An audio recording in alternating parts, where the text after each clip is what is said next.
नमस्कार मित्रांनो, मराठी व्याकरण अकॅडमी या यूट्यूब चॅनलमध्ये तुम्हा सर्वांचं स्वागत आहे। आज आपण मराठी अध्यापनशास्त्रावर आधारित काही प्रश्न या ठिकाणी बघणार आहोत। आजच्या या व्हिडिओमध्ये एकूण 15 प्रश्न असणार आहे। या प्रश्नामध्ये जे काही मराठी भाषा अध्यापनावर आधारित जे काही संकल्पना असतील त्यावर आधारित आपण हे प्रश्न घेतलेले आहेत। चला तर आजच्या व्हिडिओला सुरुवात करूया। त्यापूर्वी तुम्ही जर चॅनलला नवीन असाल तर चॅनलला सबस्क्राईब करा, लाईक करा आणि शेअर करा। त्याच पद्धतीने आजचा पहिला प्रश्न आहे, भाषा आपले विचार आकारित करते म्हणजेच विचार पद्धती आणि जगाविषयी दृष्टी निर्धारित करते। हा दृष्टिकोन कोणाशी संबंधित आहे? तर या ठिकाणी भाषा आपले विचार आकारित करते म्हणजेच विचार पद्धती ज्या काही आपल्या असतील किंवा जगाविषयी जी काही दृष्टी असते तर ती निश्चित कशा प्रकारे करते किंवा निर्धारित आपण त्याला म्हणतो। तर मग हा दृष्टिकोन कोणाशी संबंधित आहे? तर यामध्ये काही पर्याय आपल्याला या ठिकाणी दिले, ते पर्याय आपल्याला बघायचे आहे। पहिला पर्याय आहे भाषिक सापेक्षता, दुसरा आहे भाषेचे सामाजिकरण, तिसरा आहे सपीर वोर्फ यांचे गृहीतकृत्य आणि चौथा आहे स्टीफन केशिन यांचा सिद्धांत। तर यामध्ये हा थेरोटिकल या ठिकाणी प्रश्न आहे। तर सपीर वोर्फ यांचे गृहीतकृत्य या ठिकाणी मानले जाते, जे काही भाषा आपले विचार आकारित करते किंवा आकारते किंवा तसेच या विचार पद्धतीला जगाविषयी दृष्टी निर्धारित करते याशी संबंधित आहे सपीर वोर्फचे गृहीतकृत्य। पर्याय क्रमांक 3 या ठिकाणी योग्य आहे। पुढचा प्रश्न आहे, भाषिक सापेक्षतेच्या कल्पनेला विचारांची पुष्टी मिळते। मग कोणत्या विचारांची पुष्टी मिळते? तर पहिला पर्याय आहे भाषा आपल्या विचारांना आणि बोलायला निश्चित करणे ऐवजी विमर्शित करते। भाषा आणि संस्कृती भिन्न आणि स्वतंत्र आहेत। आपल्या जगाविषयी जो विचार आणि बोध असतो त्याचा मार्ग भाषा सुनिश्चित करते आणि आपल्या विचारांना आकार देण्यामध्ये भाषाची कोणतीच भूमिका नाही। तर या प्रकारे कोणता वाक्य या ठिकाणी या विचारांची त्या ठिकाणी त्याला मदत मिळते, पुष्टी म्हणजेच एक प्रकारची मदत मिळते किंवा आपल्याला योग्य वाटते, तर ते आहे पर्याय क्रमांक 1 म्हणजेच भाषा आपल्या विचारांना आणि बोलायला निश्चित करण्याऐवजी विमर्शित करते। पर्याय क्रमांक 1 या ठिकाणी योग्य आहे। पुढचा प्रश्न आहे, भारतीय वर्गाची बहुभाषिकता हा स्रोत म्हणून उपयोगात आणल्यास प्रत्येक मूल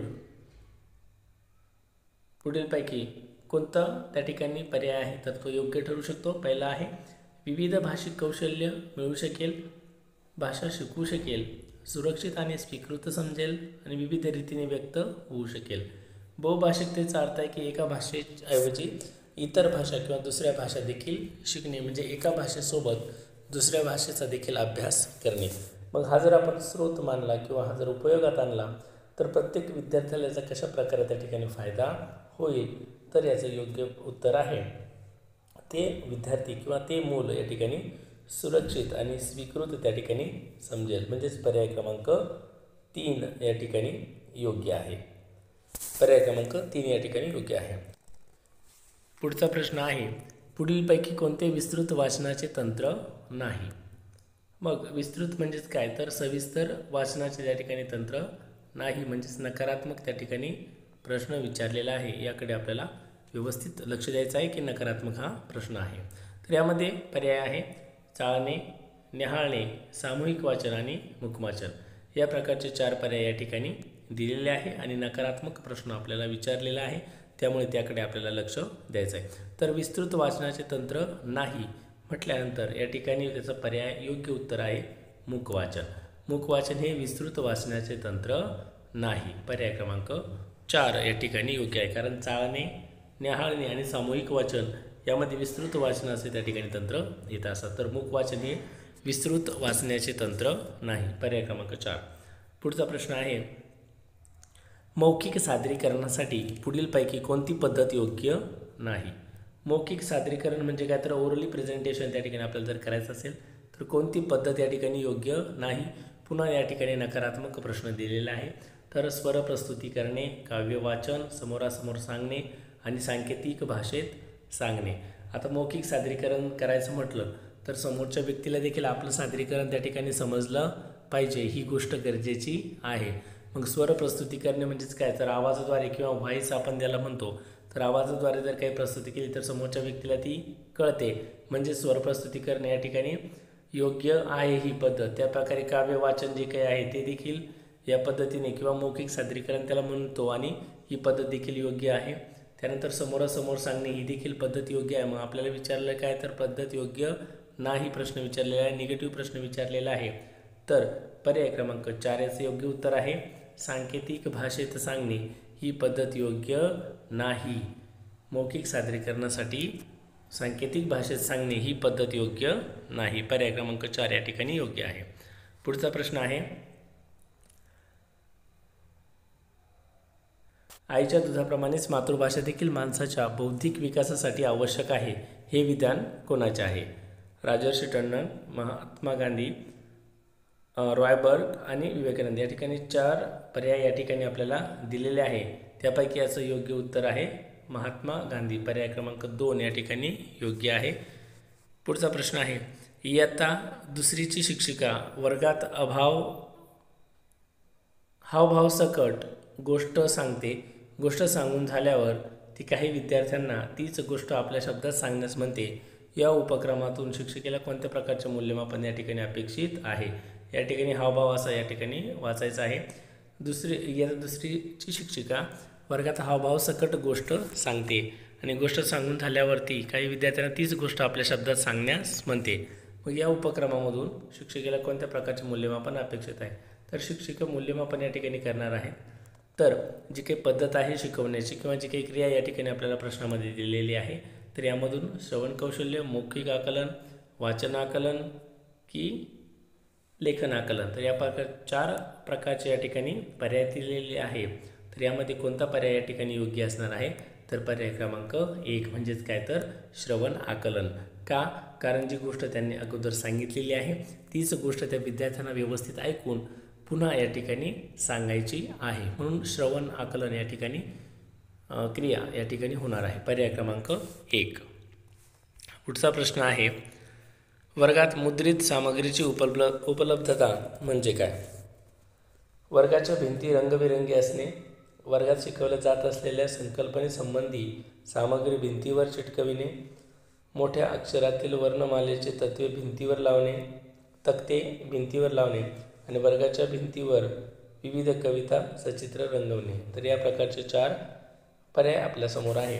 तर वर्गात जर मुद्रित सामग्रीची उपलब्धता म्हणजे तर आहे वर्गात शिकवले जात असलेल्या संकल्पनेसंबंधी सामग्री भिंतीवर चिकटवणे या ठिकाणी योग्य उत्तर आहे. पर्याय क्रमांक 2. पुढचा प्रश्न आहे भाषिक कौशल्याच्या संदर्भात पुढीलपैकी कोणते विधान योग्य नाही? कोणते विधान योग्य नाही म्हणजेच नकारात्मक प्रश्न आहे. नकारात्मक प्रश्न आल्यानंतर काळजीपूर्वक या ठिकाणी आपल्याला ऑप्शन बघायचे आहे. भाषिक कौशल्याच्या संदर्भात भाषिक कौशल्य निर्माण करण्यात भाषेच्या सरावापेक्षा भाषेचे नियम अधिक महत्त्वाचे असतात. तर या ठिकाणी अगदी बरोबर आहे. हे विधान चूक म्हणता येणार नाही. दुसरं आहे ऐकणे, बोलणे, वाचणे, लिहिणे या क्रमातच मूल्य भाषा शिकतात. हे विधान या ठिकाणी चूक आहे. म्हणजेच आपलं उत्तर या ठिकाणी आलेले पण तरी देखील आपण पुढचे पर्याय देखील बघूया. वाचन आणि लेखन यावर शाळेत भर दिला गेला पाहिजे. अगदी बरोबर वाक्य आहे. पुढचं आहे 4ही भाषिक कौशल्य परस्पराशी संबंधित आहे. अगदी बरोबर. मग या ठिकाणी पर्याय 2 जो आहे तर तो या ठिकाणी आपलं उत्तर आहे. म्हणजेच हे विधान या ठिकाणी योग्य नाही. कारण ऐकणे, बोलणे, वाचणे आणि लिहिणे हे क्रमातच विद्यार्थी शिकतील असं नाही. पर्याय क्रमांक 2 आपलं उत्तर आहे. पुढचा प्रश्न आहे लेखन सरावातून लेखन शिकणे या पद्धतीला काय म्हणता येते? लेखनाच्या सरावामधून लेखन शिकणे याला काय म्हणता येईल? तर उत्पादक पद्धती, लेखनाची प्रक्रिया पद्धती, अनुलेखन की सारांशकर. तर या ठिकाणी 4 पर्याय आपल्यासमोर दिलेले आहे. यापैकी योग्य उत्तर कोणतं आहे? तर ते आहे लेखनाची प्रक्रिया पद्धती. पर्याय क्रमांक 2 या ठिकाणी योग्य आहे. पर्याय क्रमांक 2. पुढचा प्रश्न आहे साधन सामग्रीत शिक्षणशास्त्राचे नीट विनियोजन करणे म्हणजे काय? साधन सामग्री जी आहे त्यामध्ये शिक्षणशास्त्राचे जे काही नीट विनियोजन करणे म्हणजे काय आहे? तर सामग्रीची वैधता, सामग्रीची विश्वासार्हता, शिक्षकाचे शिक्षणशास्त्र विषयक ज्ञान आणि सामग्री शिक्षणशास्त्र मूर्त स्वरूपात असणे. तर या प्रकारचे 4 पर्याय आपल्यासमोर दिलेले आहे. तर यापैकी याचं योग्य उत्तर आहे पर्याय क्रमांक 4. सामग्री शिक्षणशास्त्र मूर्त स्वरूपात शिक्षणशास्त्र जे आहे तर ते मूर्त स्वरूपात असणे म्हणजेच पर्याय क्रमांक 4 हे आपलं उत्तर आहे. पुढचा प्रश्न आहे, वाचन कृती केली जाते तर कशासाठी या ठिकाणी केली जाते, त्या आधारित आपल्याला पर्याय दिलेले आहे. अव्वल शब्दांचा अर्थ सांगण्यासाठी, पाठातील व्याकरणिक नियम समजावण्यासाठी, विद्यार्थ्याचे वाचन क्षमतेचे मूल्यमापन करण्यासाठी आणि विद्यार्थ्याचे पाठाचे संबंधित पूर्वज्ञान जागृत करून त्या आधारे विद्यार्थ्यांची तयारी करून घेणे यासाठी. तर 4 पर्याय या ठिकाणी आपल्यासमोर दिलेले आहे. यापैकी पर्याय क्रमांक 4 हा योग्य आहे. विद्यार्थ्याचे पाठाचे संबंधित पूर्वज्ञान, त्याला पूर्वशब्द वाचायचे, पूर्वज्ञान जागृत करून त्या आधारे विद्यार्थ्याची तयारी करून घेणे, पर्याय क्रमांक 4 योग्य आहे. पुढचा प्रश्न आहे, खालीलपैकी कोणती कौशल्ये ही अध्ययन कौशल्य नाही. अध्ययन कौशल्य दिलेले आहे, त्यामध्ये खालीलपैकी कोणती नाही म्हणजेच निगेटिव्ह प्रश्न दिलेला आहे. आजच्या या व्हिडिओमध्ये अधिकाधिक नकारात्मक प्रश्न आपण घेतलेले आहेत. व्याख्यानाच्या वेळी टिप्पणी काढणे, वाचताना टिप्पणी काढणे, सारांश लिहिणे आणि एखाद्या कार्यक्रमाचा आराखडा तयार करणे, अशा प्रकारे 4 पर्याय आपल्यासमोर दिलेले आहे. तर यामध्ये कोणता पर्याय योग्य आहे, तर पर्याय क्रमांक 4 या ठिकाणी योग्य आहे. कारण व्याख्यानाच्या वेळी टिप्पणी काढणे हे देखील कौशल्य आहे. वाचताना टिप्पणी काढणे म्हणजे त्याचं अध्ययन झालेलं आहे यावरून आपल्या लक्षात येते. सारांश लिहिणे, सारांश तेव्हाच लिहू शकतो ज्यावेळेस त्याच्याकडून अध्ययन त्या ठिकाणी होईल. मग एखाद्या कार्यक्रमाचा आराखडा तयार करण्यासाठी त्याला अध्ययनाची आवश्यकता नसते. आणि आपल्याला प्रश्न देखील तसा विचारलेला आहे, म्हणून पर्याय क्रमांक 4 या ठिकाणी योग्य आहे. पुढचा प्रश्न आहे, शालेय शिक्षण पद्धतीमध्ये भाषा म्हणजे काय.